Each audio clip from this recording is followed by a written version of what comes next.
On est prêts à célébrer ce soir? Woo! Yes, I'm really excited to be celebrating all of the literary greats among us tonight. Je suis très contente que vous êtes tous ici, quand même avec la neige, la grève, the strike, the snow. You made it out. It was a deterrent even for me, so thank you. I am very honored to kick off tonight's 2025 QWF, Quebec Writers Federation Annual Literary Awards. And to kick us off, I would like us to start by giving thanks, lots of rounds of thanks, first and foremost for the lands and the waters that surround us. I do want us to take just a breather, especially for those of you who are nominated, just a breath, to remember that Tiohtià:ke, or Montréal, has been a gathering place for millennia and still remains the unceded territory of the Indigenous peoples, including Kanien'kehá:ka and other Indigenous peoples. And as writers, we recognize especially their ongoing stories, oral practices, and we hope that that informs our work as writers. We remember that we, all of us, First Nations, Métis, Inuit, settlers, immigrants, people brought here against their will, live here together. We must never forget our experiences and roles, and those of our ancestors as well, in colonization and subsequent injustices. So what we can do is strive to live alongside one another in peace, mutual respect, as allies, to steward these lands and waters that sustain us. So walk respectfully on these lands, and at the Quebec Writers Federation, we commit to investing resources and efforts, actions towards this goal in friendship, esteem, and in the pursuit of justice and equity. Absolutely. We are also very proud to be dedicated to creating a safer, respectful, and inclusive environment for everyone.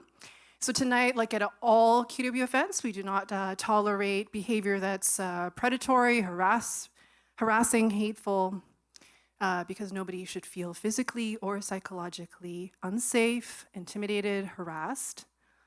You can learn more by reading our full Safer Spaces policy, going to QWF.org and looking under the policy section. I invite you to read and learn. There's also a reporting process. And for tonight, please, as always, look out for one another.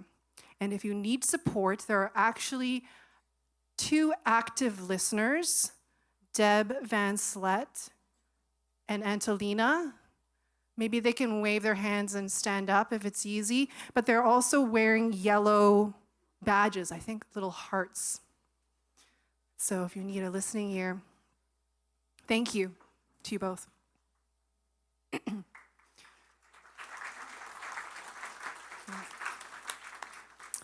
Et je voudrais aussi souligner la présence de quelques invités entre nous. Un grand merci. On a du Conseil des arts et des lettres du Québec, 2 chargés de programme, littérature et conte, Josiane Breton-Amaranger et Guillaume Thériault. Du Conseil des arts de Montréal, Philippe Gendreau, conseillère culturelle, cinéma, vidéo et littérature. De l'Union des écrivaines et des écrivains du Québec, Hélène Auton, qui est directrice générale, et aussi Pierre-Yves Villeneuve, président. Du Grand Prix du Livre de Montréal, Valérie Lamprand, commissaire. And from TALK, the organization that was QCGN, we have Eva Ludwig. So, bienvenue à tout le monde. And of course, I want to express a very big thank you to the many people who made tonight possible. So that's our sponsors, the Gala committee, volunteers, everyone at Lion d'Or. Thank you very much.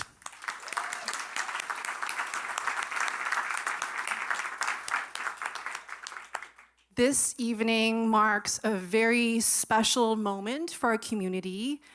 There are, this is our last gala with Laurie Schubert at our helm, to raising a very big glass to a record 1,000 members. Yes.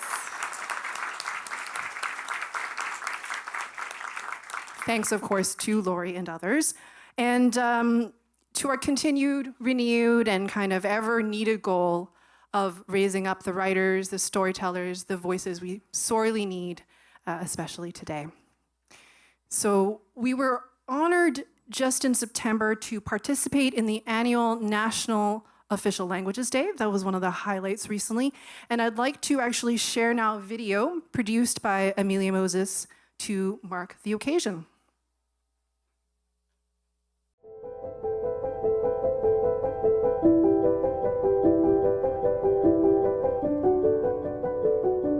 The Quebec Writers Federation is an organization that is here to support English language writers. What we do is provide services and programs and activities. We're kind of the heart of the English language writing community of the province.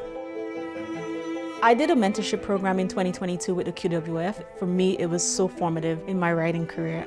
My idea of English is not necessarily the same idea of somebody else. I speak patois, and oftentimes I find myself shifting away from incorporating that patois, that Creole from my country into my writing. And I think because of the QWF and because of the networks and the people that I've met, I'm learning that it's okay to incorporate my culture and my dialect into my writing more.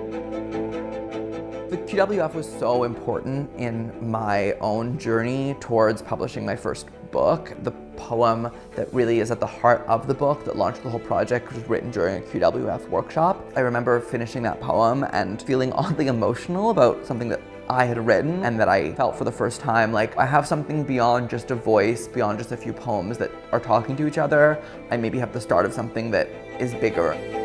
An organization such as the QWF not only offers all kinds of material support, intellectual support, it's a cultural hub. It offers us a sense of belonging, to be supporting artists, to be supporting writers, and for writers to support one another, and to acknowledge one another, and to believe in one another, and to keep the faith. That's the most powerful thing we can do.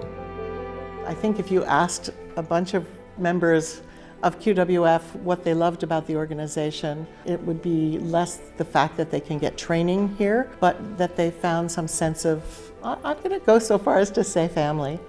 I've made great friends through QWF workshops. I've met mentors and teachers. It's a place that not only offers programs and services, but also offers a place for writers to socialize, to meet one another, and to build community.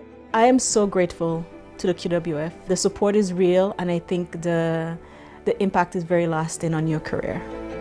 The QWF is an organization that gives to and supports its members and is supported and nourished by its members, and that flows into our wider community in Quebec and in our country. We're very proud to have a role in creating the culture of this province.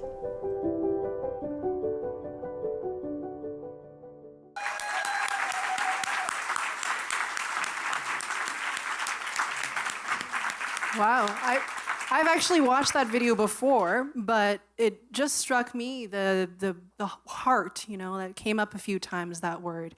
And I really do feel like that heart of the, as Laurie put it, family, community, belonging. I think you'll see a lot of that here tonight and in the books, of which I'm sure you're going to be just, marking through the program of which ones to buy after this.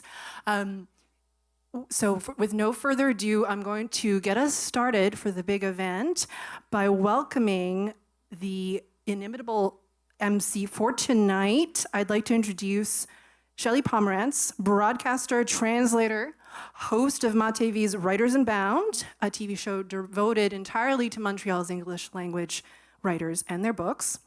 Shelley was, among many other things, a programmer with Blue Metropolis, and for over 20 years was present on CBC Radio as a host, arts reporter.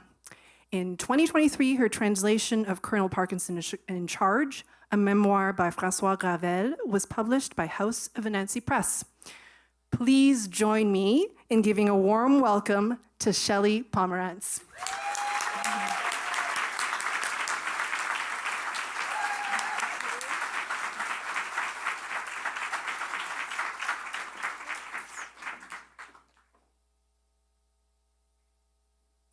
Thank you, Crystal. Bienvenue à tous. Welcome, everybody. First off, I'd like to commend those of you who made an effort and dressed up as a great author.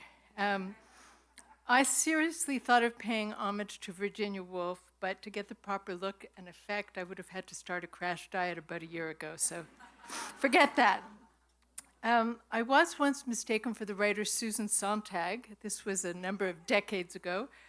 I had dark hair then with a shock of white hair in the front, similar to Susan Sontag's. One day I was walking into Blue Metropolis when it was at La Cité. I don't know if anybody remembers that long ago, the hotel on Park Avenue, heading to the festival, and to Blue Met, which was always a good place to catch sight of famous writers, when a woman raced up to me and asked if I was Susan Sontag. Well, I should have said yes and given her an autograph and then just gone on my merry way. But I have an unfortunate tendency, as some of you may know, to be brutally honest. And I told her the truth. I told her that I was definitely and defiantly not Susan Sontag, and that not only had Sontag been dead for several years, if she had still been alive, she would still have been 20 years older than me. This poor woman getting all this bad news just like that.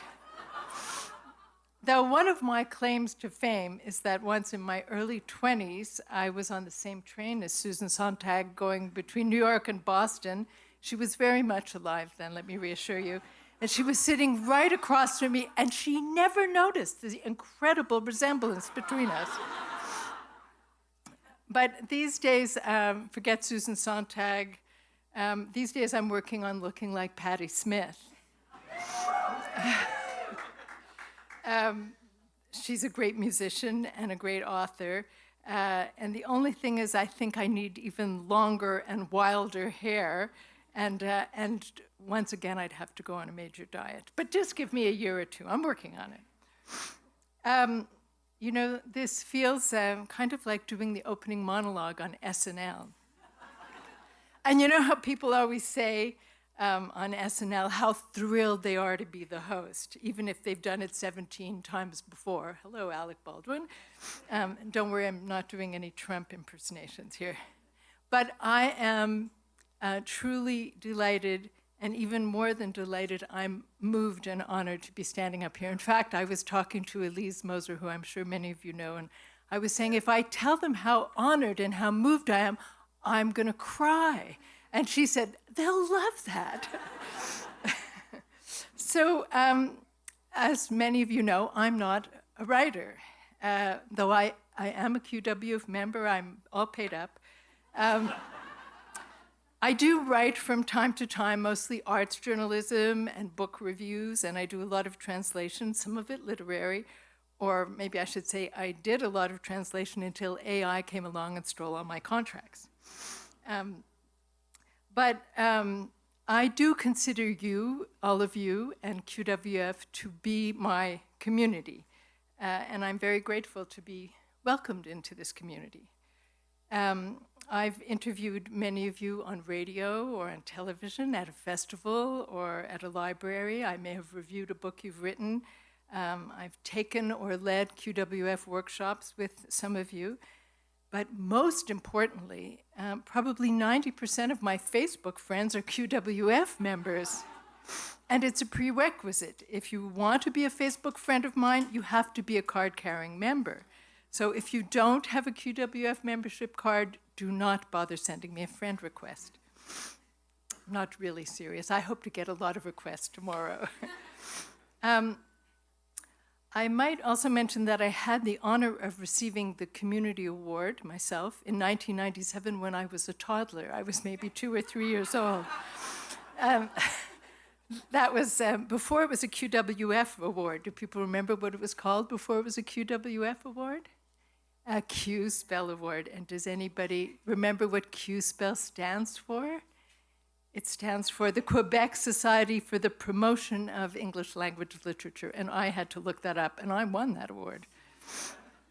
Over the years, I've watched QWF grow and change and flourish and do many wonderful things, like have workshops called Shut Up and Write. But it means even more to me to be up here this year because, as Crystal mentioned, this is Laurie's last gala, and we all know how much she has done for this organization and this community. She's been with QWF for 23 years, so this is her 23rd gala.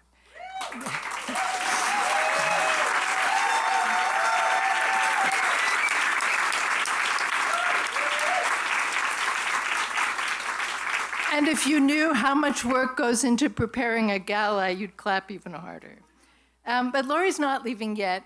She's months away from that. And even when she does leave, I doubt she's going to entirely disappear from QWF. I'm sure she's going to keep a toe or a foot or a finger or an elbow in somewhere, and I certainly hope she does. But now that's enough from me, and let's get on with the awards. So now for our first award, the QWF College Writers Award. This prize is sponsored by Champlain, Dawson, Heritage, John Abbott, Marianopolis, and Vanier colleges. It's awarded for the best short story, poem, or work of nonfiction written in English during the past academic year by a student at one of the sponsoring colleges. The jurors for the prize were Gloria Amondi, Tamara Nazawalski, and Coltrane Sisakoisis. The finalists for this year's prize are Blackout by Winnie Coulange, Dawson College, Of Fig Trees and Farewells by Anahita Faradell, Marianopolis College, Nay Godwin by Zoe Vega, Dawson College. Presenting the prize tonight will be Tamara Nazawalski, representing the jury, and Sabina Walser, Professor of English at Marianopolis College, and the trophy will be presented by Deanna Radford. Good evening, everyone. Thank you for this honor and opportunity to have read and judged young emerging college writers. As a writer and poet myself, having studied at Dawson, this is huge. I'm very pleased to be reading a few comments that the jury and I have compiled for tonight's nominees. While we did read many amazing stories and poems, we chose these three as finalists and winner as they did leave lasting impressions. About Blackout, the jury wrote a visceral and alive recount of survival from emotional chaos as well as the physical effects of an earthquake. The author effortlessly captures the connectivity and power of female strength. About Of Fig Trees and Farewells, the jury wrote, this short story is well crafted and a realistic account of a young girl becoming a woman and moving through loss and learning to navigate ever-changing times. It is a true coming-of-age story, but for a modern and sophisticated audience. And about Nay Godwin, the jury wrote, in just 8 pages, the author tells a clever, thorough, and historically insightful account that keeps you moving and wondering until the very last word. Congratulations to all 3 finalists.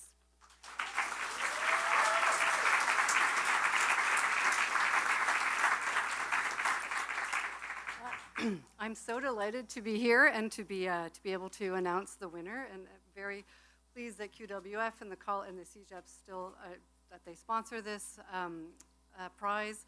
It's so important to encourage our young people to keep writing. So it's just a delight to be here, and the winner is the winner of the 2025 Quebec QWF College Writers Award is Zoe Vega of Dawson College for Nay Goodwin.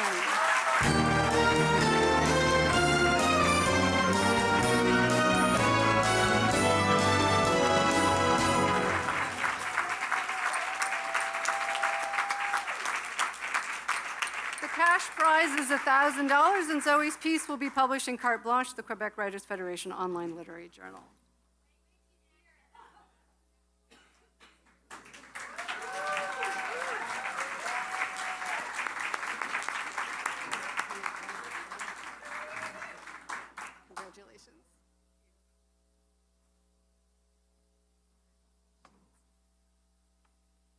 So I know I only have a minute, so I'll make it brief.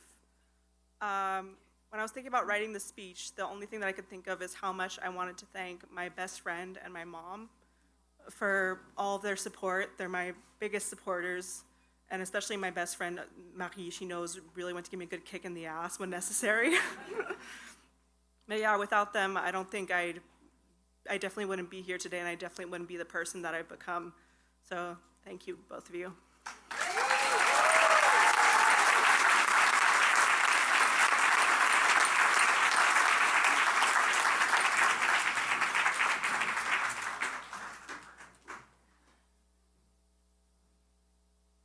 It's now time to present the Carte Blanche Prize, which is sponsored by Mark Gallup. Presenting the prize will be Greg Santos, editor of Carte Blanche, and Maria Shamus Turner.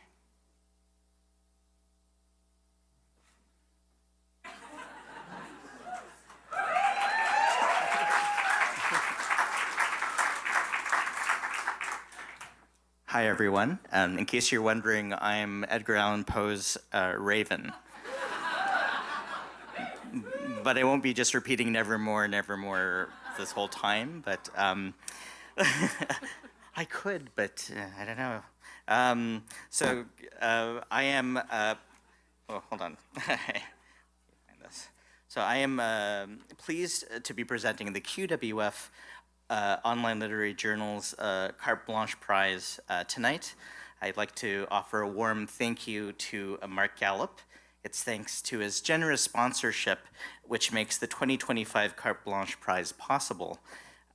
The Carte Blanche Prize, watch for the beak. The Carte Blanche Prize celebrates an outstanding submission by a Quebec writer or translator whose work was published in the magazine in 2025. The third place winner will receive $150. The second place winner will receive $200, and the first place winner will receive a cash prize of $500 and the Laurie, a unique trophy created by artist Glenn Lemesurier of Van Horn Terminal Ironworks.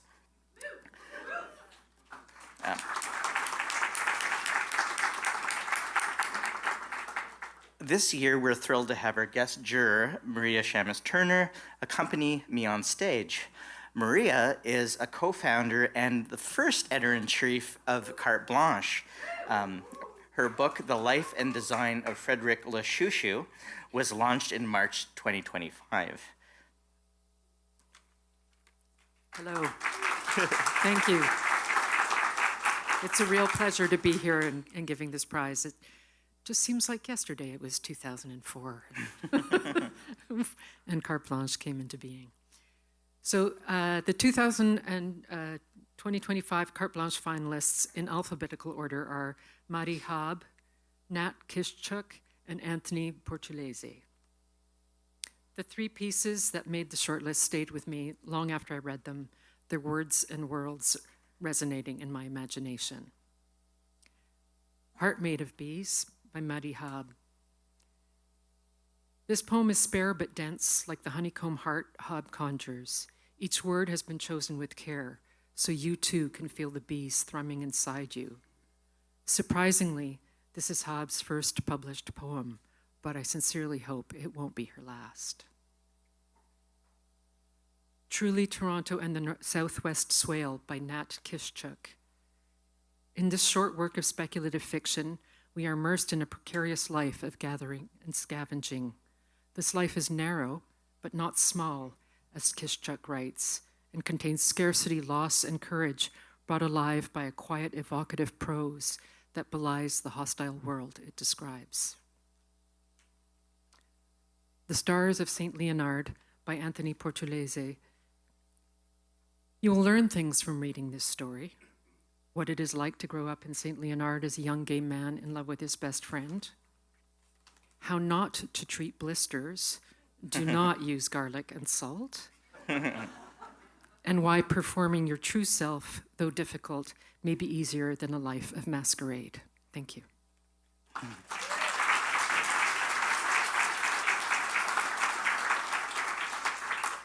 So now is the time to announce the winners. And I would like to invite the finalists to come up on stage when their names are called. The third place winner is Nat Kitchuk for Truly Toronto and the Southwest Swale.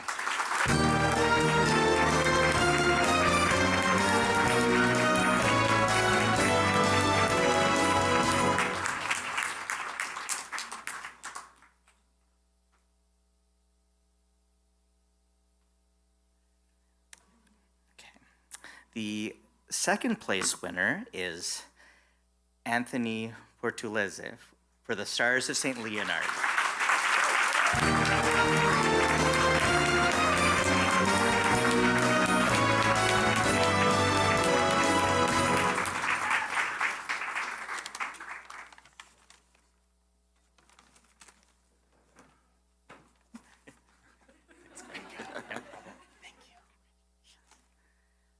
So, the first place winner and the recipient of the Laurie Award is Maddie Hab for Heart Made of Bees.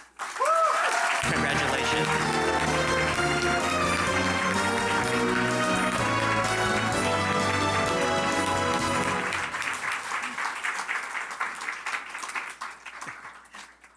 It's a bit of a maze to get here. You'll get there.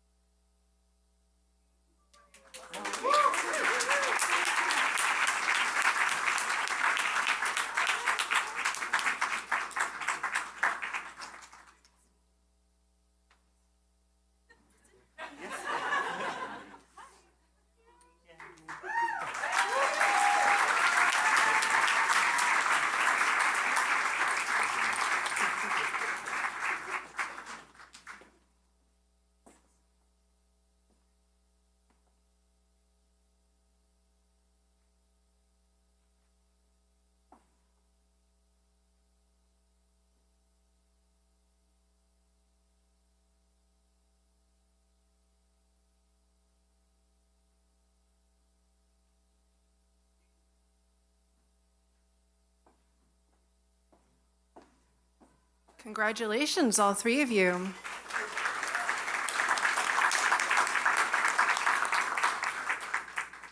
All right, well, I'm very honored now to present a special award, this year's winner of the Judy Mappin Prize. So we give out this award every year in recognition of those who've made an overwhelming contribution to our community. And actually, for the first time this year, the winner will receive, in addition to the award, a prize of $1,000 and a trophy, named the Judy, sculpted by Glenn Lemurzurier. This year's winner is Jan Draper, who for several decades has been a tireless champion of English language literature in Quebec.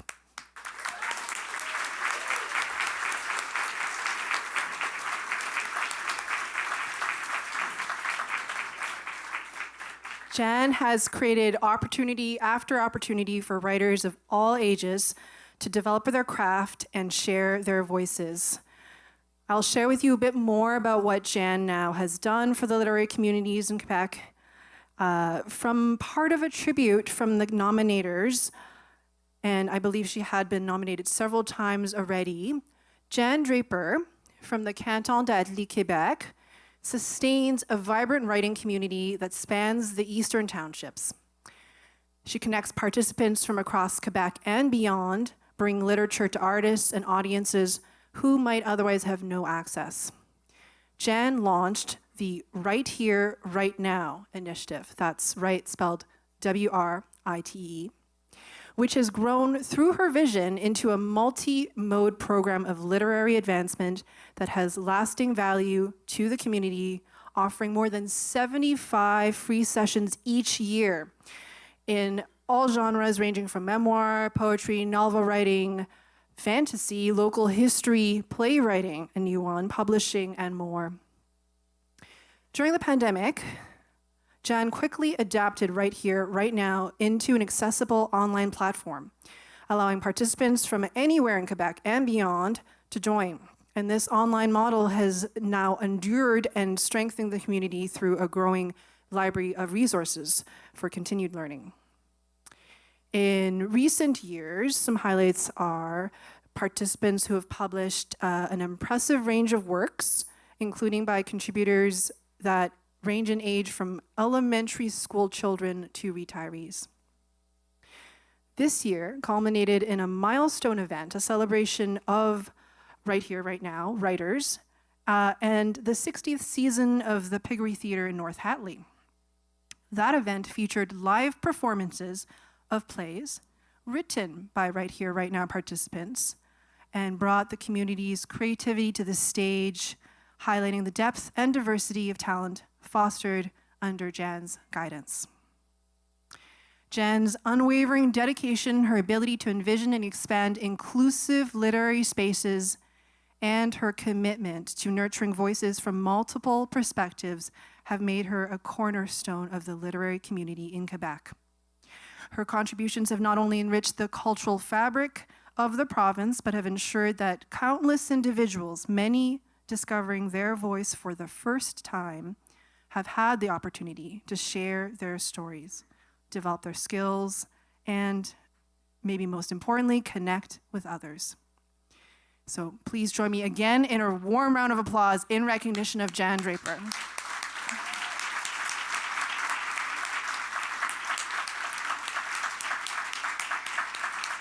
Jan Draper, unfortunately, can't be here tonight, but she is certainly here in spirit, and so she has sent a short video. So let's hear from Jan. Hi, and thank to the QWF, particularly Laurie and John, and to Rebecca Welton, co-coordinator of Right Here, Right Now, John LeBaron, and the writers who wrote in favor of my nomination. Right Here, Right Now began in 2016 to produce an anthology to celebrate the sesquicentennial. It was begun by the Townships Association with federal funding. Now we're on our 7th anthology. For many years, we were face-to-face, but then the pandemic came and we had to move to Zoom. And we literally had participants from Paris to Pakistan. Many of our writers have published, and right now we're working on putting together a writers collective so that people who would like to publish have a little bit more support. Writers, you nailed it. You chose the activity that's good for a lifetime. Keep on writing.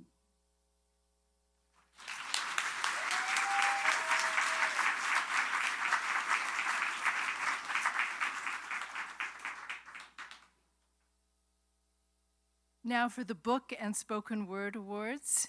Each winner, in addition to a cash prize, will receive the beautiful QWF Awards trophy, a unique paper sculpture by artist Colin Schley, which you can see behind me. It's designed to reflect the concept of a book and using coffee, arguably a writer's most constant companion, to color it. The individual trophies may be adjusted into various configurations, each on their own 10-inch square base. Those are made of solid white birch and engraved with the prize name, the winner's name, and the winning title. So here we go. And now the finalists for the Janet Savage Blachford Prize for Children's and Young Adult Literature. This year's competition was open to longer chapter books, middle grade, and young adult literature. The finalists are Leah Bedia for Outta Here, published by James Lorimer and Company Limited. Elizabeth Blanchard and illustrator Nancy King Schofield for The Bearing, published by Mouton Noir Acadie.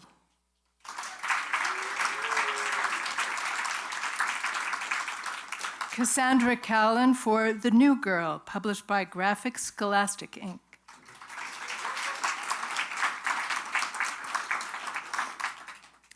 Monique Polak and illustrator Valérie Goulet for Remember This, The Fascinating World of Memory, published by Orca Book Publishers. And Edith Ravel for Miss Maddie, published by Linda Leith Publishing.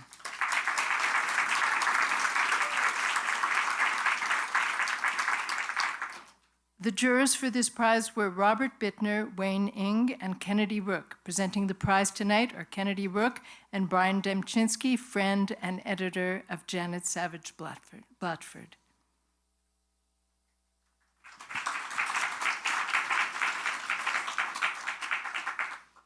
Hi, everybody.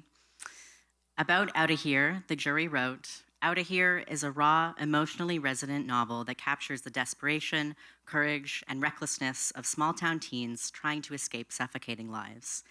Bedia's taut, authentic, and unflinching portrayal of class struggle, intergenerational trauma, and fractured friendships lends the novel a gritty realism that refuses easy answers.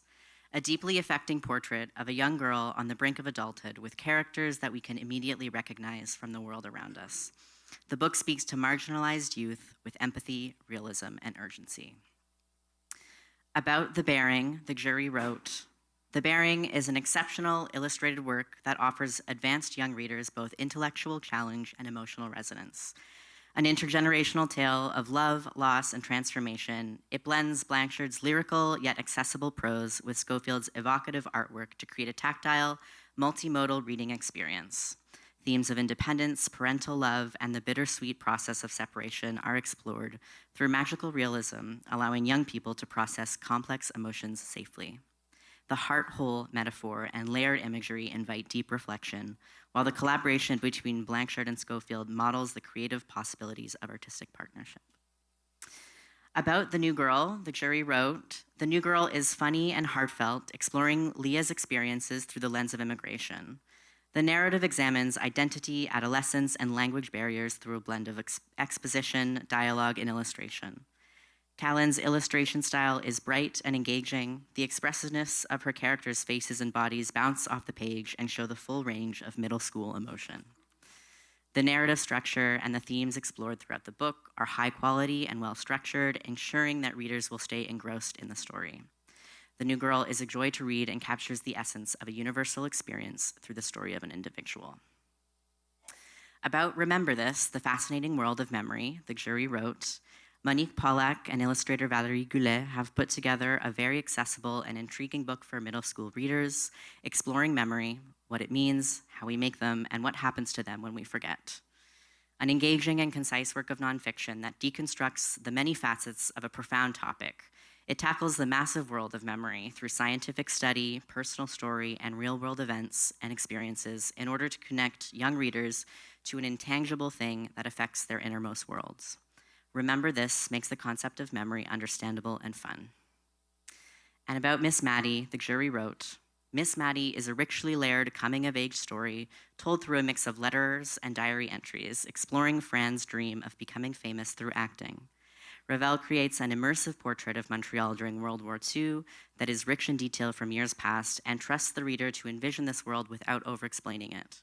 With emotionally complex characters, pitch-perfect historical texture, and unflinching honesty, Ravel explores ambition, friendship, gender roles, and class struggle, delivering a masterclass in historical fiction for young readers.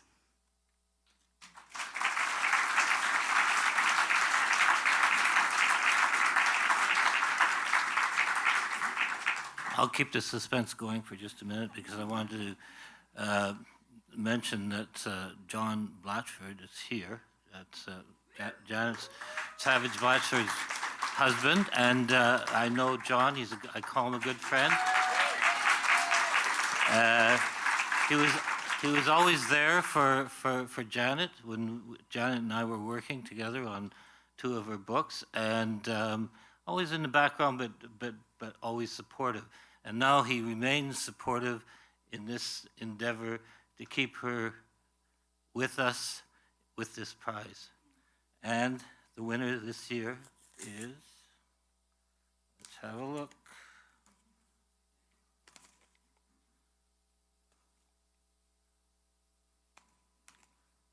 Oh boy, can't open it. Not used to this job. The winner is The New Girl by Cassandra Kalin.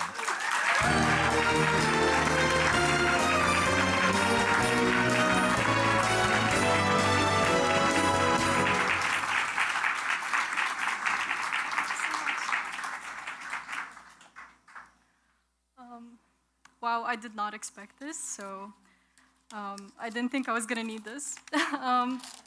Thank you so much to Quebec Writers Federation and the jury for selecting my book. It's such an honor to be here and to accept this award. And I also want to say a big congratulations to all the talented finalists. Yes. Thank you to the wonderful teams at Graphics and Scholastic, my agent Seth Fishman, and my editor and teammate Megan Peace. The New Girl wouldn't have existed without them, so I owe them a big, big gratitude. Thanks to everyone who believed in this book, including Mom and Dad, my family, friends, and my partner in crime, David, who is here tonight to support me. So thank you. I feel honored and grateful, and I'm so inspired to continue growing as an artist and as an author, so thank you so much. It means a lot.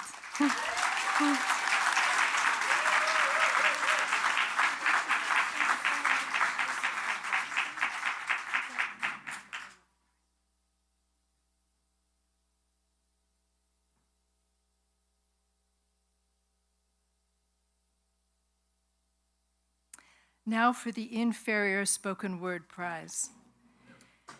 Launched in 2022 and renamed in 2023 after poet, musician, educator, and former QWF president Ian Ferrier, this prize is open to Quebec-based spoken word artists, storytelling artists, and literary performance artists working primarily in English in any form of performative writing, including poetry, story, monologue, hip-hop, dub, sound poetry, experimental, and interdisciplinary work.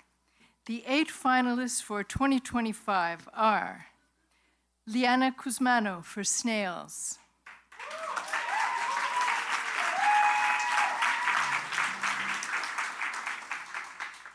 Octavie Doherty-Haig for The Itch,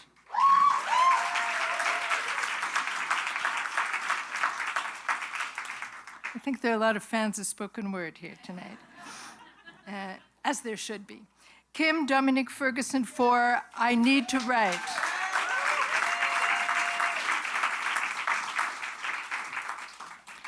Rachel McCrum for an excerpt from The Stepmother.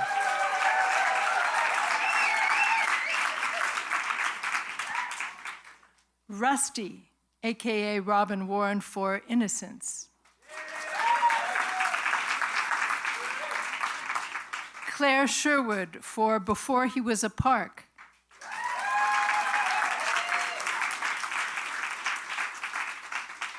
Romel Siln Jr. for Math.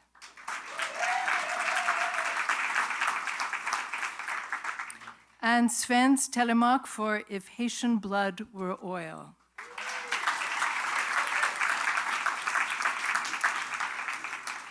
The jurors were Joseph Dondurant, John David Hobbs, and L. Jones.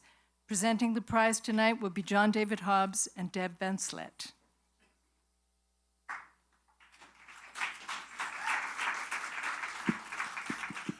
It's John David Hickey. Hobbs is my nickname, but that's okay. Before I read these out, I just wanted to thank the QWF for including me as a juror on this panel. It was beautiful to experience the raw talent of the QWF submissions, and I was honored to take part. So these are some of the jurors' comments on these artists who are being considered. About Snails by Liana Kuzmano, the jury wrote, Kuzmano moves organically from the scientifically fascinating to the romantically enthralling. They strike that delicate balance between being cool and charmingly dorky. About The Itch by Octavie Doherty-Haig, the jury wrote, such a bold and serene parade of words joined to exactly the dangers of eating, loving, and surviving, a true sample of a young person's quaint empathy of self. About I Need to Write by Kim Dominic Ferguson, the jury wrote, as creative people, why do we put ourselves through the painful process of writing at all? It hurts, it's hard, and it keeps us up all night trying to wrangle that elusive idea or emotion to give it life as the written word. Ferguson brings passion and new clarity to this process in this poem, which only serves to motivate us all to stay up all night and create even more. About the Stepmother by Rachel McCrum, the jury wrote, a sharp feminist critique of bodies, the maternal and identity making that beautifully uses language in a searing analysis of what makes up this thing we call womanhood. Poignant, sharp, and a personal take on feminist writing and histories.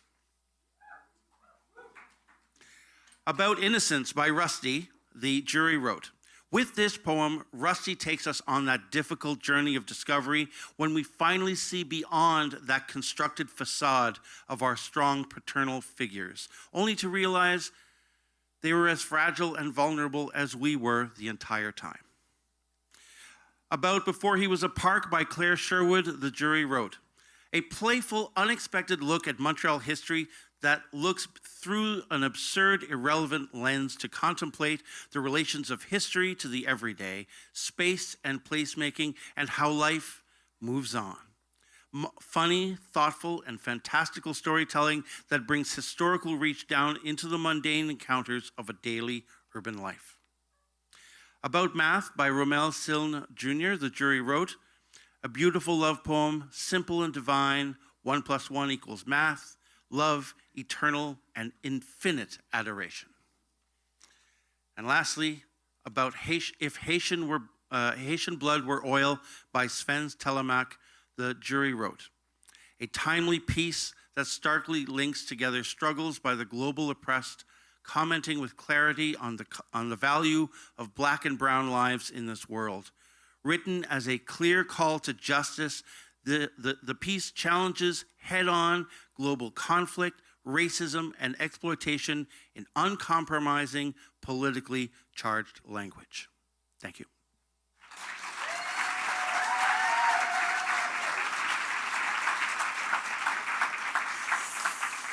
This is a relatively new prize, and I'm thrilled to be here to announce the winners. And it's a wonderful addition to the roster of QWF prizes, and I'm nervous for everybody.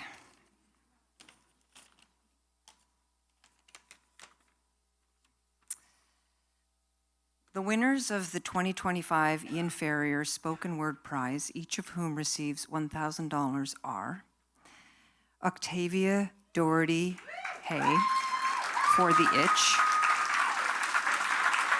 Romel Silne Jr. for Math, and Sven Telemaque for Haitian Blood.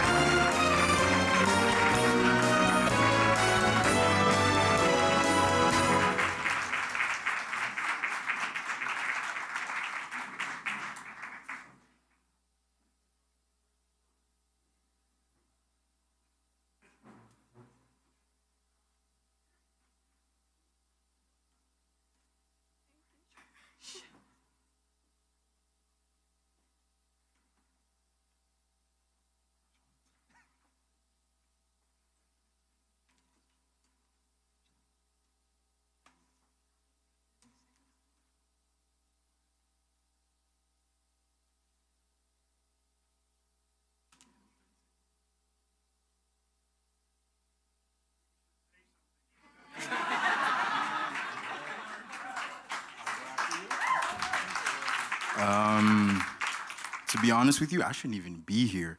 I'm just gonna make this quick. I can't speak for everybody, but I'm gonna speak for myself. God is good. God is good. I'm a young kid from Florida, lost my parents at the age of 12.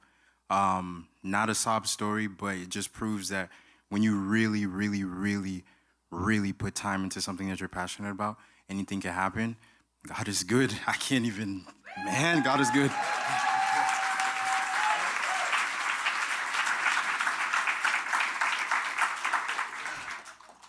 This is supposed to be 30 seconds, I think. I really want to thank spoken word as a medium for finding strength and vulnerability and be able to share our stories. I'd like to take a second just to think about people suffering with mental illness around the world. At this time, there is 100,000 people around the world over being shackled because of mental illness, unable to move. So I just want to take a moment to think about that and to almost destigmatize that. Thank you for this award.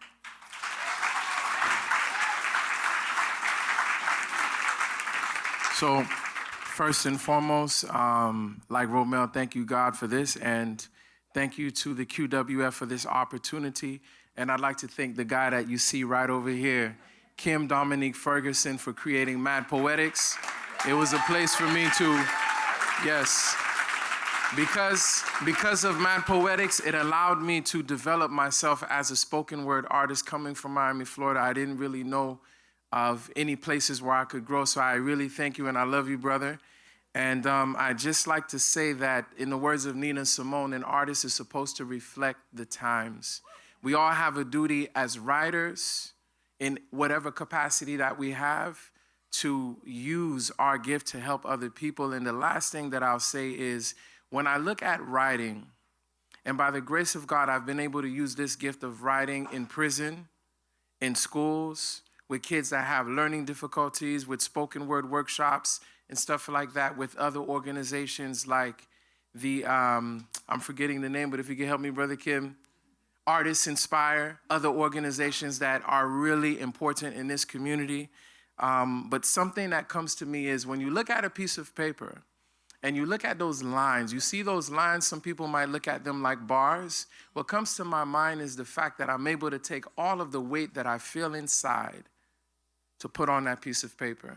Writing is healing. Thank you very much for this opportunity.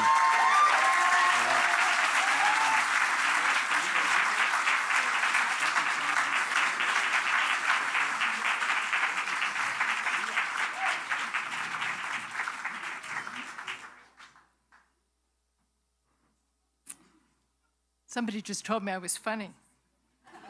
Coming from a spoken word person, that's a real compliment. QWF is proud to have its first book prize sponsored by Concordia University, which offers the only BA and MA English language creative writing programs in Quebec. The finalists for the 2025 Concordia University First Book Prize are Fred Anderson for Eyes Have Seen,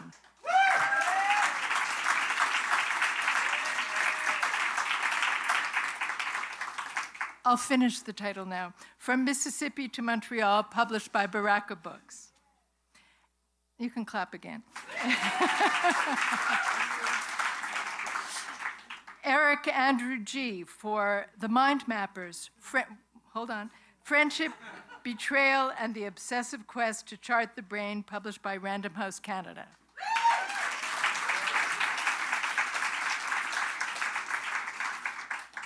Jessica Bebenek for No One Knows Us There. This job is much harder than I thought. You're so rowdy. That's No One Knows Us There, published by Book Hug Press. Amal Elsana Al-Hajouj for Hope is a Woman's Name.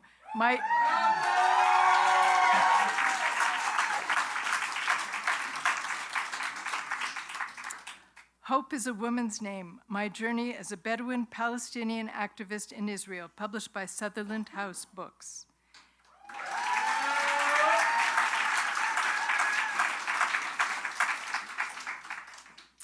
The jurors for the prize were Kai Kello, Paul McKay, and Gail Scott.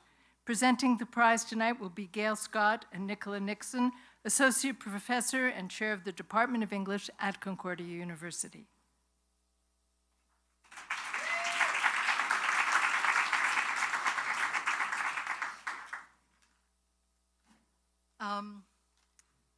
Hi, everyone. Just a quick word of thanks to Lori and Riley and John and everyone who does such a great job with the QWF. I always try to wiggle out of juries in the beginning because you end up reading a lot of books. But this jury was such a pleasure. The writing coming out of Montreal right now in English is really robust, so I was very happy finally to end up being on the jury. About Eyes Have Seen, the jury wrote, Fred Anderson pulls the reader in from the get-go to this riveting work with tales of living in, then leaving under great duress his home state of Mississippi and wandering about the continent until eventually choosing Montreal as his site of exile to avoid the draft, among other things. One of the story's many strengths is how it moves at an electric pace, balancing the hardships of the loss of home and the difficulties of living under the radar and the racism with a capacity for eking out life's pleasures, the food, Montreal's downtown jazz scene, and the camaraderie that goes with being involved regardless of the dangers in revolutionary struggle. About the mind mappers, the jury wrote. This is essentially 4 books in one, a history of neuroscience, individually biographies of Wilder Penfield and William Cohn, and a creative nonfiction history of the Montreal Neurological Institute. Thoroughly researched, robustly structured, and written with care for the period and the central actors, The Mind Mappers is, as a historical work, reads with the pull of a novel. It foregrounds the virtues of cooperation and friendship, reflects on how these attributes can drive collaborative professional relationships, and how they can enable breakthroughs in medical science. The sense of drama and the tension between love and betrayal are outstanding. About No One Knows Us Here, there, the jury wrote.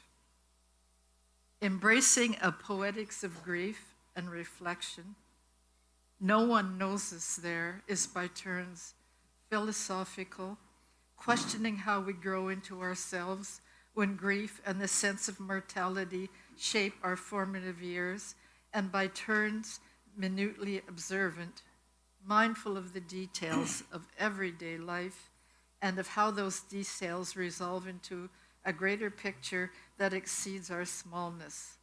Bebenek's language, with its laser-like precision, acuity, and sense of something ungraspable, is always moving like a burning light just ahead of us. About Hope is a Woman's Name, my journey as a Bedouin Palestinian activist in Israel, the jury wrote. Hope is a woman's name, invites us to reflect on our cultural attitudes toward our immediate and distant neighbors, to consider whether the other is indeed distant from us, to locate facets of that other within us, and to meditate on why we value some lives more than others. Its 400 plus pages, poignantly deployed shards of the everyday, set in the Middle East's complex, often painful contemporaneity, to tell a story of the author's struggle to be recognized as a woman, sustained by generations of Bedouin Palestinian women, and as a Bedouin Palestinian citizen amidst inequities perpetrated even by the victims of racial violence and sexism.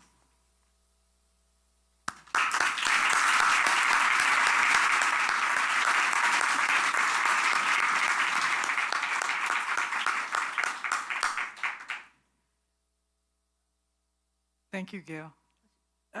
Nathaniel Hawthorne's Hester Prynne.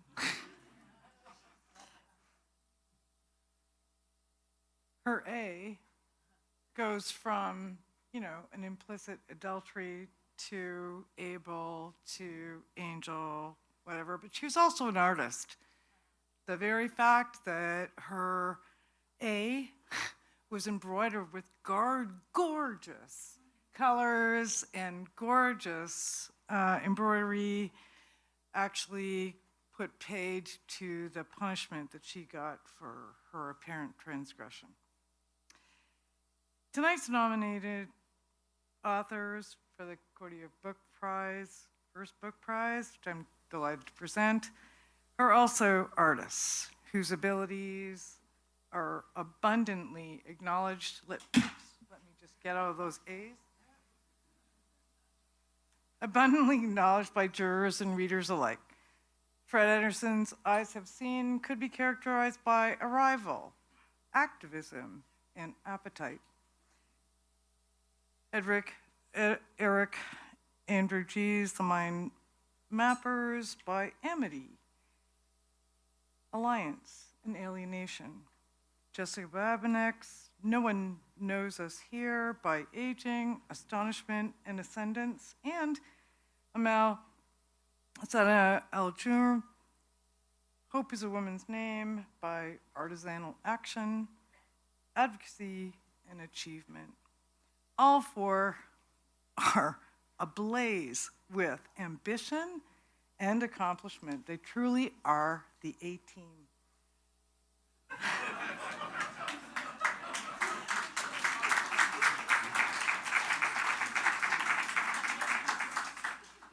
Alas, only one can be adjudicated for the award, and it is my pleasure to announce the winner.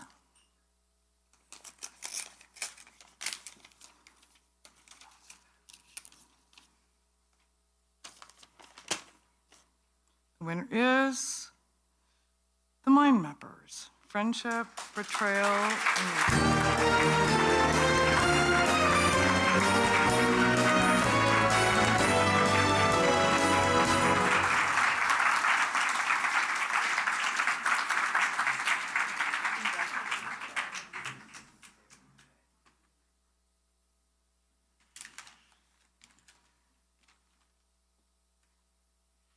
Wow, thank you. Yeah, I really kind of half-assed the speech because I didn't expect to win. What I wrote here. A first book is usually a labor of love, emphasis on both labor and love. If you've never done it before, writing a book kind of feels like pulling a long rope out of a small hole in your forehead. But almost no one would bother if they didn't have a burning idea in their head they had to get out, and every other nominee tonight clearly had that, along with the skill and determination to get it out. So I'm honored to be in their company and to get this recognition. And I'd also like to thank my wife, Aviva Koosmith, who is currently writing her first book, which is going to be extraordinary. Thank you.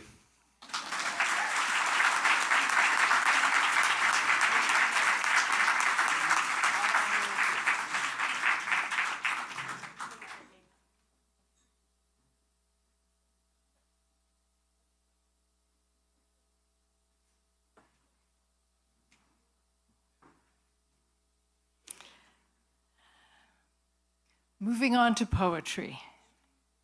Now for the A.M. Klein Prize for Poetry, which is sponsored by Byron Rempel. The finalists are Jessica Bebenek for No One Knows Us There, published by Book Hug Press.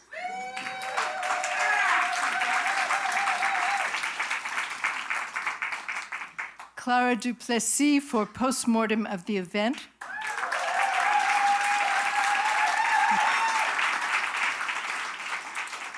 You guys really know how to make a girl's job hard. Published by Palimpsest Press. Todd Myers for Gone, Gone, published by Duke University Press.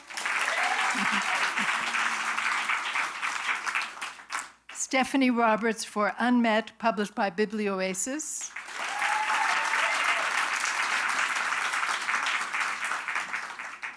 And Gillian C. for An Orange, a Syllable, published by ECW Press.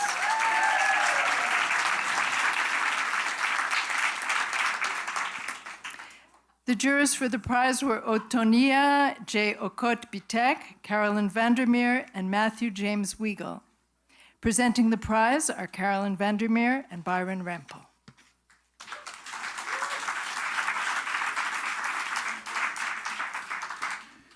Good evening. Thanks to the QWF for asking me to be a juror on this jury. And about this amazing crop of books, I want to share with you these comments from the jury. About No One Knows Us Here, the jury wrote, "This book invites the reader to think deeply on the us that we all share at the end of a life. It looks intimately at the intricacies of death that highlight the profundity of grief. Seeing death through Bebenek's eyes reminds us of what we fear and why it is terrifying. She minces no words, looks at death squarely, and then considers the state of the aggrieved. Bebenek invokes language that is beautiful, powerful, raw, and sometimes hard to take in. These poems hold us in the boisterous and uncompromising moments of grief that we might be too shy to admit to, but that we feel completely in our chests nonetheless." About postmortem of the event, the jury wrote, "This is a remarkable book of poetry, formally, stylistically, and thematically. The various poetic forms at the beginning of the collection are a display of technical proficiency that suggests the reader will be supported by the scaffolding of constraint for what follows. But this is presented as an illusion, and we are plunged into an oceanic static where everything is background. The poems collapse together literally and figuratively before being displayed as sonic objects, reminding us that of the oral origins and oral present of poetry. Here, we oscillate between reading and listening, seeing and hearing. Poetry in this collection is felt, read, seen, transcribed, and formal, a stunning work." About Gone, Gone, the jury wrote, "In this powerfully moving book, Myers explores the grief resulting from loss through drug addiction. 3 characters scintillate through the book, inhabiting different selves, all touched by the overdose crisis in Quebec. It is an exercise in succinct storytelling, elegiac and elegant. These poems are about grief sustained and broken, public and intimate, and ultimately how we hold and witness each other in grief for the many lives and loves lost through this overdose crisis. The power of his writing and of this hybrid format of poetry, story, and clinical observation is like a gut punch from which you can't quite get your breath." About Unmet, the jury wrote, "Unmet begins with a startling use of the page as the poetic unit. This brief initial positioning of the collection sparks an offering of dense lyrical ruminations. The collection moves across moments and between layers, shuttling threads and tying knots between the pandemic, ecological collapse, and racial injustice. These poems, where place and time are located in lyrical poetry and song, are ultimately about intimate love and identity. Every line is placed with care like a delicately creased fold, and the assembly of these folds is a construction that holds incredible weight. What a pleasure to read this collection and witness the unmet over and over and over." About An Orange, a Syllable, the jury wrote, "This work considers deeply the process of learning how to speak, and with each step demonstrates that this is the process of learning how the world fits together. The poet writes with care for mundane details and the unexpected connections between them, the feel of cherry pits in the mouth, the formation of letters by lips, and the shyness of trees. These subtle images are where the richest textures of this collection can be found. It is a volume of poetry, yes, but it is also the journal of a mother reflecting on the learning of her own child. At the same time, it is a book of poetic essays on art history, poetry, literature, philosophy, and history." Thank you.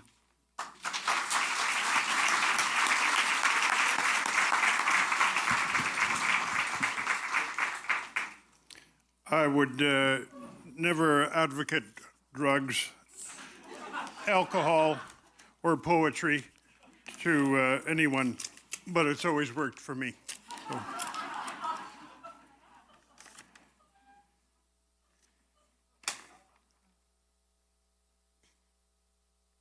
The winner of the 2025 A.M. Klein Prize for Poetry is An Orange, a Syllable. By Julia C. Published by ECW Press.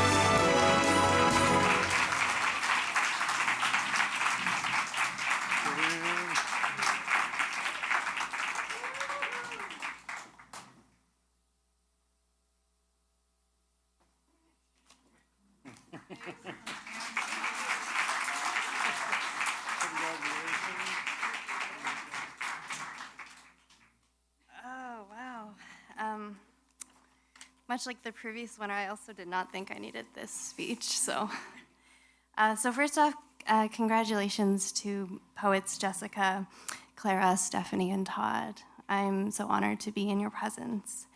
Thank you to QWF and the jurors for their care and energy and for making these impossible decisions. The putting together of this book is all thanks to my editor, Michael Holmes, and the team at ECW Press. I'm very lucky to be with a publisher who's open to and supportive of my ideas, and I hope they'll let me write another book for them. The true making of this book, the heart of it, the shift from nothing to something, was only made possible by the people I live with. So my dreamboat scholar, beloved Minnie Sharma, and our kids, Alok and Eider, who should be sleeping right now. They continually remake me as a person and as a poet, and I continually fail to capture them wholly in words. So I'm honored to receive this prize as proof that I tried. So thank you again.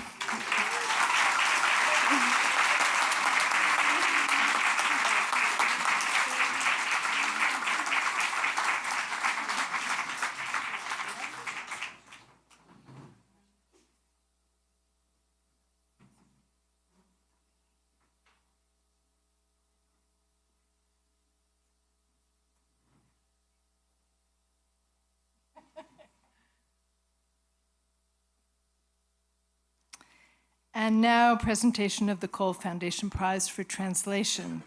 This prize recognizes those who apply their skill and talent to building bridges between the Francophone and Anglophone communities of Quebec through the sharing of literature. In odd-numbered years, the prize is awarded to an English language translator of a book originally written in French. In even-numbered years, a French language translator wins for a book written by an English language Quebec author, if you can get your brain around that. This year, the prize will be awarded for a book translated from French to English. The finalists are Shira Abramovich and Lenaïg Cariou for The Hand of the Hand, published by Ugly Duckling Press, a translation of La Main de la Main by Laura Vasquez, published by Chêne Éditeur.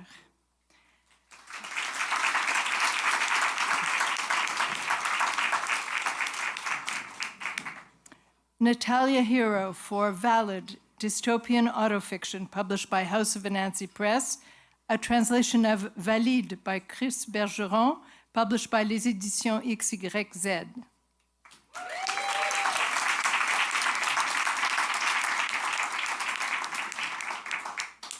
Laser Letterhandler for The Hollow Beast, published by Biblioasis, a translation of La Bête Creuse by Christophe Bernard, published by Le Cartanier Éditeur, and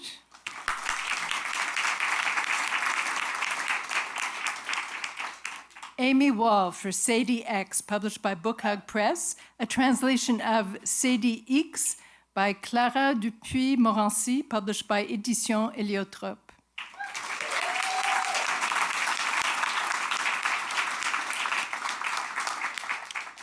The jurors for this prize this year were Avery Lake, Tim Niederman, and Anne-Marie Wheeler. The prize will be presented by Anne-Marie Wheeler, who's in town from Saskatoon, and Nancy Wells, president of the Cole Foundation.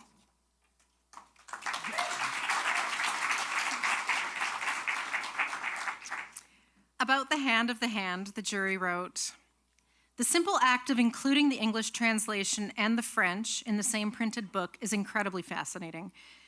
It makes engaging with the translation so immediately available and tactile. The translator's notes really speak to the care put into this translation. I loved the discussion on translating Parfois le ciel est clair, la chair est au rouge, on whether to keep the prepositional au, and deciding on sometimes the sky is clear, the fresh air is in red. It's the level of attention to what the language is doing, so important, especially in poetry, where a word is a brushstroke as much as conveying flat or direct meaning, that makes a translation really sing."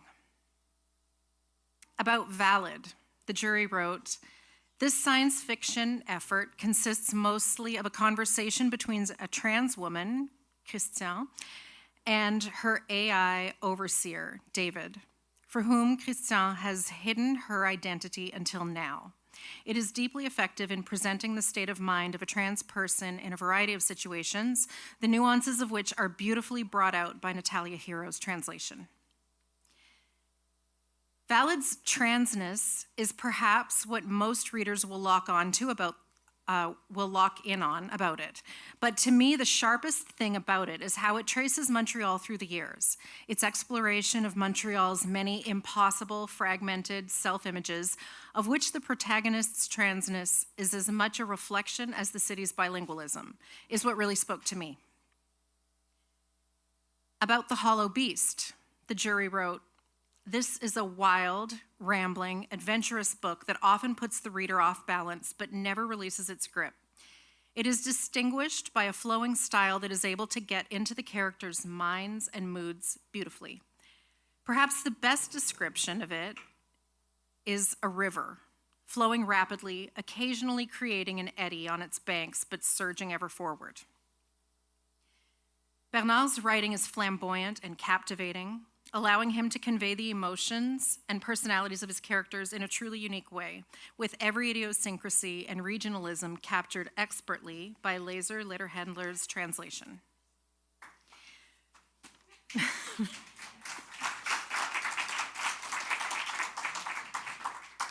And finally, about Sadie X, the jury wrote, "Amy Wall's English translation of Sadie X is the literary extension of a novel that sustains the metaphor of translation throughout.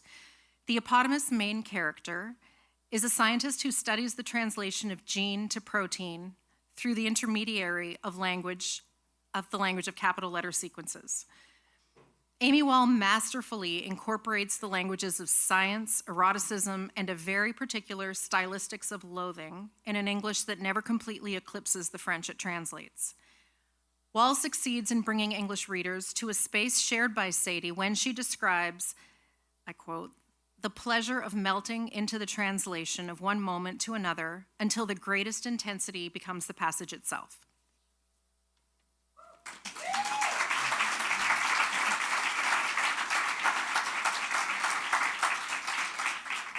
Thank you. So the Cole Foundation is very proud to support this prize. The winner is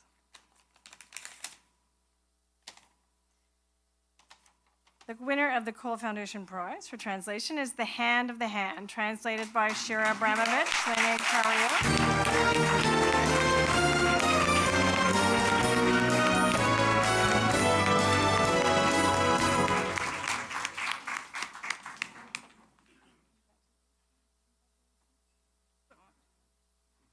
Hello, or bonsoir.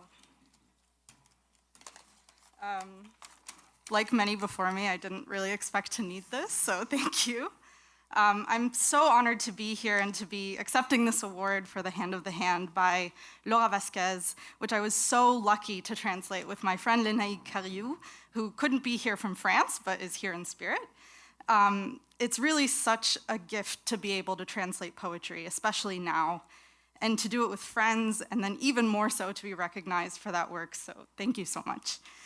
I have a bunch of people to thank, Lenaïg, of course, and Camille Blanc, and the rest of Limited Connection Collective, which is our translation collective, to Laura Vasquez, who very patiently entertained our questions, and our amazing editor, Marine Cornuet at Ugly Duckling Press.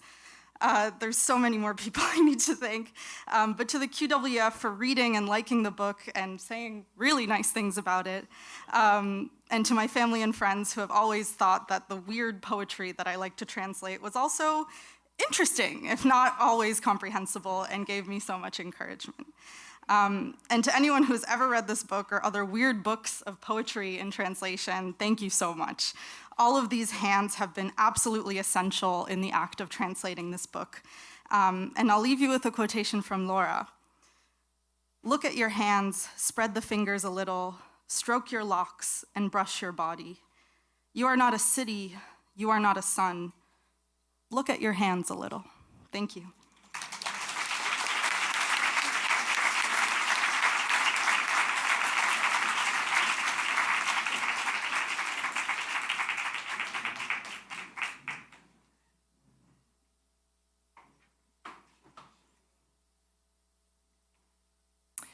And now the Paragraphe Hugh MacLennan Prize for Fiction, which has been sponsored by Paragraphe Bookstore since 2006.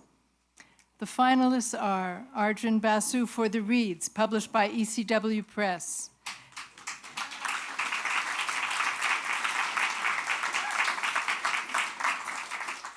Lee Lai for Canon, published by Drawn and Quarterly.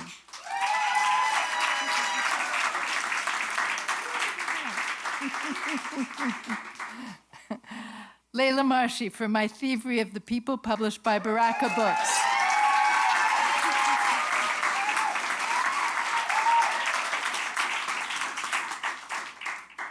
Heather O'Neill and illustrator Arizona O'Neill for Valentine in Montreal, published by HarperCollins Publishers Limited.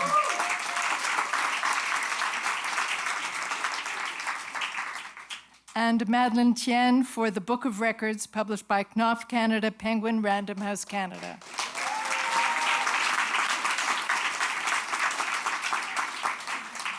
This year, the jurors were Linda Mora, William Ping, and Carmela Gray Cosgrove. Presenting the prize, Linda Mora and Andreas Casares, representing Paragraphe Bookstore. I stepped in there early. I was really eager. It's really an honor to have been on the jury this year. It was extremely painful to be on the jury this year because the nominees were so fantastic. So without further ado, here's the list. The jurors wrote about The Reads the following. The Reads balances the perspectives of 4 family members over the course of a summer, during which time the lives of this family are upended by deeply personal revelations about who they are, about how their desires must push their way through the light of understanding, about what they mean to each other, about the need for both independence and connection. And Arjun Basu does not miss a step or a word in capturing those perspectives, conveying the particularities of voice and imagination. The calculus of familial and communal interaction is precisely documented with panache and wit and sympathy. About canon, the jury wrote, canon examines relationships of all sorts with microscopic attention. Friendships, familial ties, flings, employee, employer, abusive, neglectful, loving. The story is told impeccably through concise and feeling prose with stunning comics that capture character and narrative and enthrall the reader. Lai packs canon's relationships in a pressure cooker, then tracks with perfect narrative tension the build-up to the explosion. With great catharsis, catharsis and great tenderness, the novel is a loving, funny, scathing, and tender testament to friendship. Beautifully and sensitively evoked in both word and image, this graphic novel offers an intimate glimpse into what it means to love, including and especially oneself. About My Thievery of the People, the jury wrote, these sharp, witty, emotionally savvy stories explore surface and subterranean levels of motivation and feeling, evoking the zigzag of desire, the contradictions of commitment, and the flotsam and jetsam of messy human interaction. The stories vibrate with tension and desire, propelling characters forward into action and into profound moments of illumination. With spare prose that packs punch after punch, Marshy has written a guidebook for surviving on the precipice of apocalypse. She shows us how to be strong, how to live, and how to find hope. Her stories offer a clairvoyant understanding of their inner workings of the soul. About Valentine in Montreal, the jury wrote, fast-paced and action-packed, Valentine in Montreal sees O'Neill adapting her style into a serialized format, a gleeful throwback to an altogether different era of writing. Heather O'Neill operating in Dickensian mode is something I never knew I needed until it existed. Though significantly more lighthearted than some of her previous works, O'Neill's newest novel is a fun romp through Montreal, the type of work wherein you could claim the city to be a character itself. The illustrations also add to the whimsical tone. A charming compilation of adventure and intrigue, light, magnetic, and lovely. About the Book of Records, the jury wrote, the novel is written in a whisper about the most urgent issues of our time. Tien explores a wide range of topics, diving deep in philosophical explorations of history, language, freedom, and identity. She invites us to consider the weight of love and responsibility, the nature of betrayal, and the pain of regret, delineating how such emotions are filtered through the prism of memory. With tenderness and insight, the Book of Records examines the frailty of human life and the tenuousness of human relationship, reminding readers that to survive is to be both vulnerable to loss and hopeful about a better and transforming world.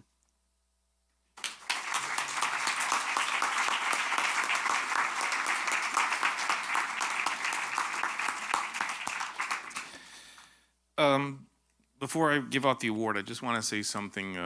Lori, you're out there. I've worked with you a lot over the last 17 years, and one thing, I mean, someone will eventually succeed you, but no one will ever replace you. And thank you very much. Hear, hear. As always, Paragraphe Bookstore is very proud to be the official bookstore of the Quebec Writers Federation Awards, and every single book nominated here is out there for sale at 10% off, might I add. And I don't know why I have to say this, but I just had this radical idea, and how about we support these hardworking, talented authors, these Quebec authors, these local authors, these people who put everything into their books and put us on the literary map, and we just buy one of their books.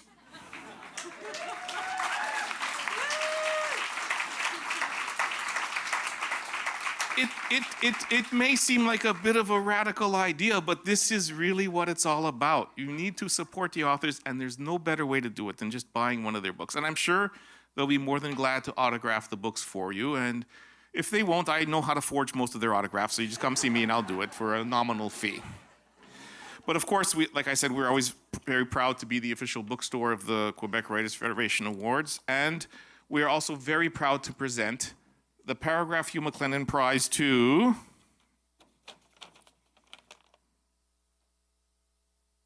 The Book of Records by Madeleine Tien. Unfortunately, Madeleine is unable to be with us. She is delivering this year's E.J. Pratt Lecture at Memorial University tonight. Accepting the prize on her behalf will be Rawi Haj. Let's hear it for Rawi.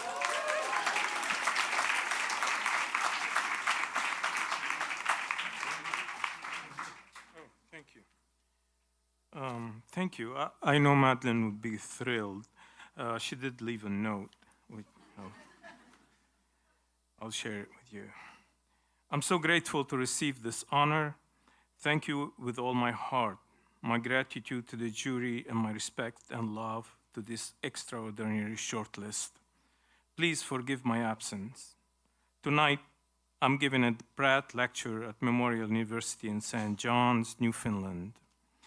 It is an immensely moving thing to receive this recognition in Montreal and in the province of Quebec, which has been my home for 21 years and has given me community I cherish.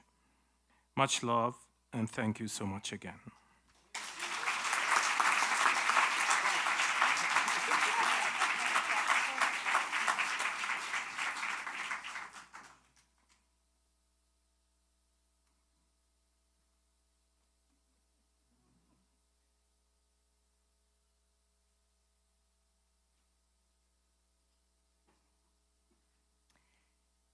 And now the Mavis Gallant Prize for Nonfiction, sponsored by the Lily and Joshua Ron Foundation.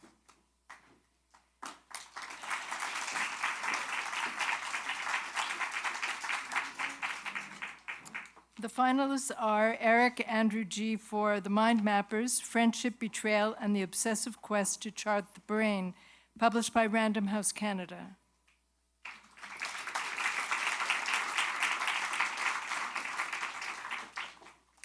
Amal El-Sana Al-Hajouj for Hope is a Woman's Name, My Journey as a Bedouin Palestinian Activist in Israel, published by Sutherland House Books.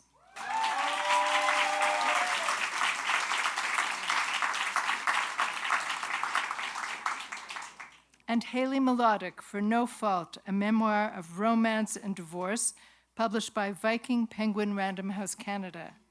The jurors for the prize were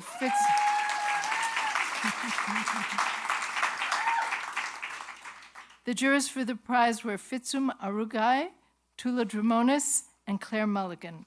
Presenting the prize tonight, Tula Dramonis, who is my Facebook friend, and Joe Ron. Thank you, everyone. What a lovely evening. Even though I've written and published 2 books, I primarily live in the world of journalism and opinion writing. So when I get invited to some of these things, I feel like someone made a mistake and someone's going to kick me out eventually. So I'm happy to be here. It's such an inspiring evening. It was such a joy to be part of this jury and to read these books. So the jurors' comments about this particular category, about the mind mappers, the jury wrote, "This is a fascinating book that both informs and transports readers to a period in Montreal's history that most of us only know peripherally or solely through the lens of politics or culture.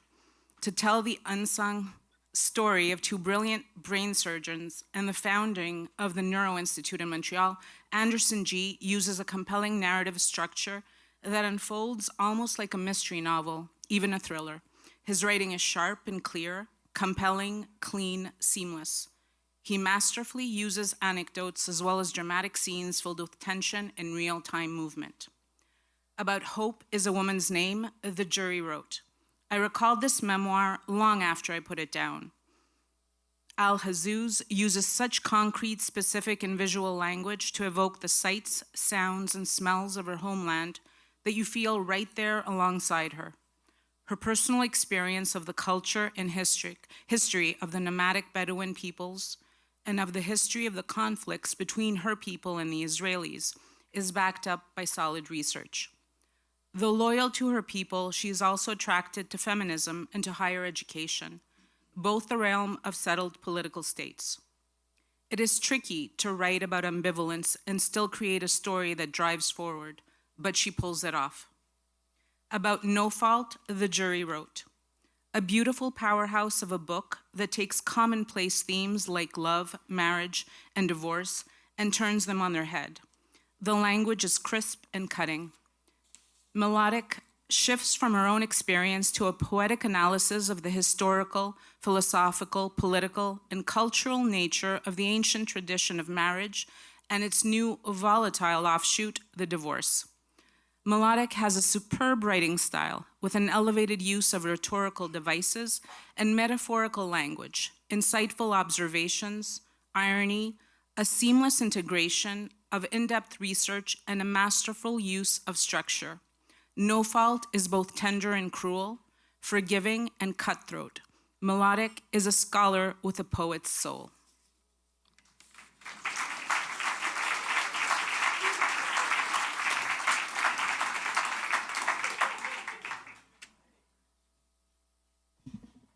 What an august occasion on this miserable November evening. I'd like to invoke some prophetic words. Ask not for whom the bell tolls, it tolls for thee. The winner of the 2025 Ernest Hemingway, the Mavis Gallant Prize of Nonfiction is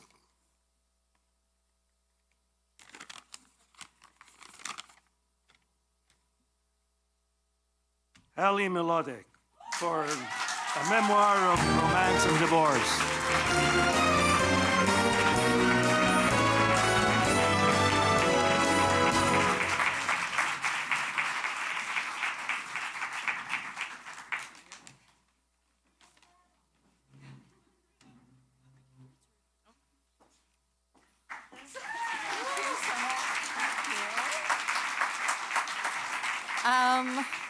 I'm so surprised that I don't even know where I put my speech, but hopefully I remember it closely enough.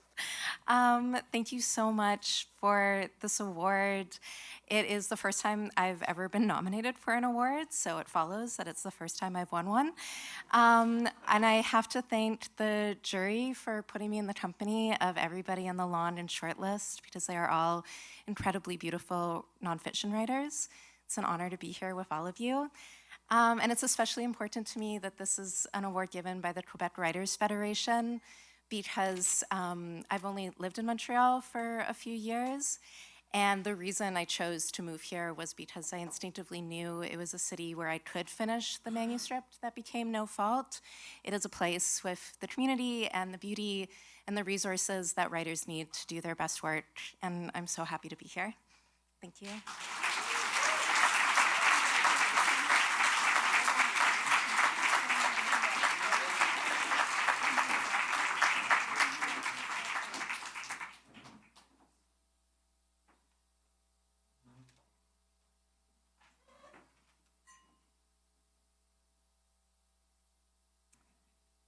And that about wraps it up. So, first of all, congratulations to the finalists and the winners.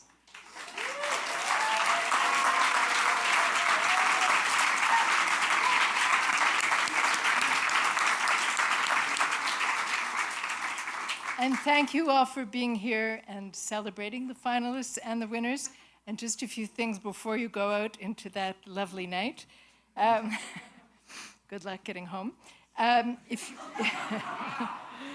you were a finalist for one of the awards tonight and you didn't win, please pick up your certificate and free QWF membership at the counter in the lobby.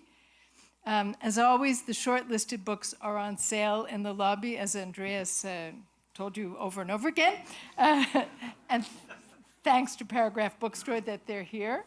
I'll try and rush ahead and see if I can get there to buy books before you all rush out there.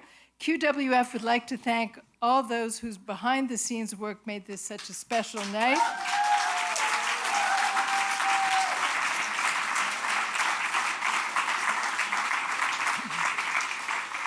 So now they're no longer behind the scenes, they're right here on stage with us. There is no, what time is it? There is no subway or bus service until 11, so you have over an hour to drink, enjoy the company, and buy books. And thank you again. Have a great time.